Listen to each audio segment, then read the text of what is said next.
નમસ્તે, હું doctor Amisha, IVF consultant at Art Fertility Clinics Ahmedabad. Couples જ્યારે પણ પ્રેગ્નન્સીની સારવારમાં IUIની ટ્રીટમેન્ટ કરાવવા માટે આવે છે ત્યારે તેમને ક્વેશ્ચન હોય છે કે અમે કેટલી IUIની સાયકલ્સ કરાવી શકીએ છીએ. તો આજે આપણે તેના વિશે વાત કરીએ.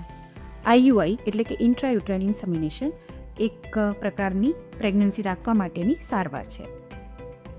જનરલી IUIની કેટલી સાયકલ કરવી તે કયા પ્રકારની ઇન્ફર્ટિલિટી છે તેના પર ડિપેન્ડ કરે છે.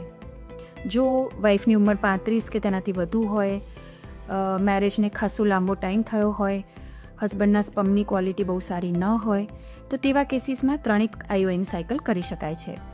પણ જો મેરેજને બહુ લાંબો ટાઈમ નથી થયો, વાઇફની ઉંમર 35 કે તેનાથી ઓછી છે, માઇલ્ડ મેલ ફેક્ટર ઇન્ફર્ટિલિટી છે કે પછી અનએક્સપ્લેઇન્ડ ઇન્ફર્ટિલિટી છે, તો તેવા કેસીસમાં 6 IUIની સાયકલનો ટ્રાય કરી શકાય છે.